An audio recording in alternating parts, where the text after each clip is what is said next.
नमस्कार, इंडिया.com देख रहे हैं आप। और इस समय 31 मार्च आने वाला है, आपको भी पता है। फाइनेंशियल चीज़ों की रिलेटेड हम लोग बात कर रहे थे। तो जयदीप हमारा नया दोस्त है जो अभी नई इंटर्नशिप पे आया है। तो आते आते ही उसने एक शब्द सुना जो था पीएफ। आते आते थोड़ा घबरा गया कि भाई ये पीएफ क्या होता है। तो आया हमारे पास, पूछा कि सर ये पीएफ क्या होता है।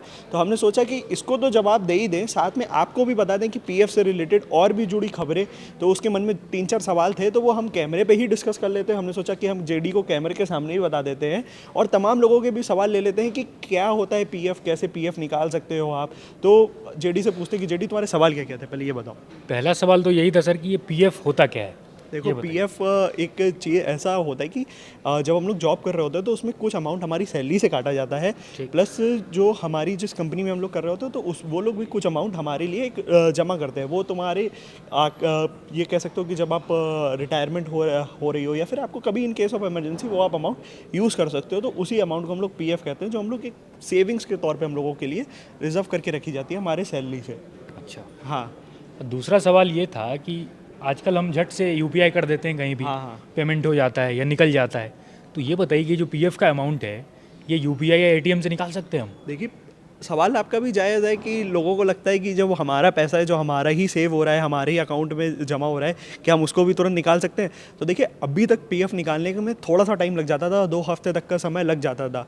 पर हाल फिलहाल जैसे कि सरकार की तरफ से इसको मिनिस्ट्री की तरफ से इसको लेबर मिनिस्ट्री की तरफ से थोड़ा सा रिलैक्स कर दिया गया है रूल्स को। तो उन्होंने क्या करा है कि उन्होंने बोला है कि मई एंड या फिर जून आप मान लीजिए स्टार्टिंग में आप जो है अपना पैसा एटीएम पीएफ का जो पैसा है वो आप एटीएम से भी निकाल सकते हो और यूपीआई से भी निकाल सकते हो। ये बड़ी अच्छी बात है। लेकिन हाँ, वैसे तो मैं अभी आया ही हूँ, कुछ दिन हुए हैं मुझे। अच्छा हाँ, एक बात और कि ये कितने पैसे इससे निकाल सकता हूँ मैं? देखो, इसकी लिमिट जो है निकालने की वो अभी तक 1 लाख रुपए रखी गई है कि आप 1 लाख रुपए तक जो है आप निकाल सकते हो उसको।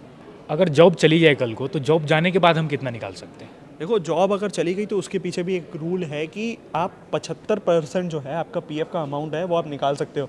अब आप सोचोगे ये कब निकाल सकते हो, कितना ड्यूरेशन होना चाहिए। तो देखो, आप 1 महीने, जब आपकी जॉब चली गई तो उसके 1 महीने बाद आप 75% रुपये निकाल सकते हो। पर आप सोचोगे कि भाई यार, रुपये तो मेरा पूरा था तो मैं 100% क्यों नहीं निकाल सकता हूँ। आप 100% भी निकाल सकते हो। आप 75% पहले निकाल लो 1 महीने में, फिर उसके दूसरे महीने में जब आपकी जॉब चली गई तो 2 महीने हो गए, तब आप उसका बाकी का 25% भी आप निकाल सकते हो। अच्छा। और एक सवाल जो ज़रूरी सवाल है मेरा कि अगर इसको निकालें तो इस पर इनकम टैक्स भी देना पड़ेगा क्या हमें? देखिए, इनकम टैक्स नाम सुन करके सब लोग घबरा भी जाते हैं कि यार ये क्या है। तो इसके लिए हमने जो प्रिपरेशन करी थी तो हमें पता चला था कि देखिए, कर्मचारी यदि कंपनी में सेवा देते हुए उनको 5 साल हो गए तो उनको इनकम टैक्स देने की ज़रूरत नहीं पड़ेगी। हालांकि अगर उससे कम होते हैं तो उनको टीडीएस देना पड़ेगा, जो कि 10% होता है। और अगर आपका पैन कार्ड नहीं बना है तो वो 30% हो सकता है।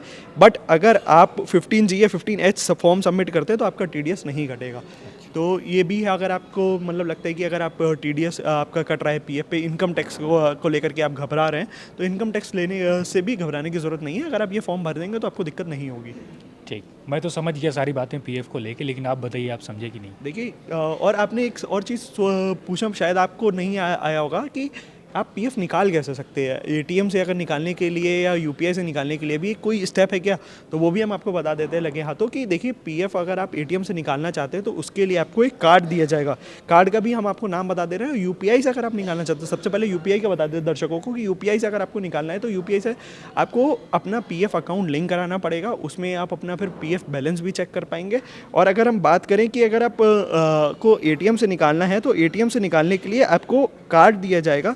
उस कार्ड के तहत आप अपना मतलब जा करके जब आप बनवा लेंगे कार्ड पीएफ का वो वाला, तो जब आप एटीएम से उसको भी जा करके इंसर्ट करेंगे तो वो भी आप जैसे नॉर्मल ट्रांजैक्शन करते हैं ना कार्ड से, डेबिट कार्ड या क्रेडिट कार्ड से, वैसे ही आप उससे भी कर सकते हैं। अच्छा।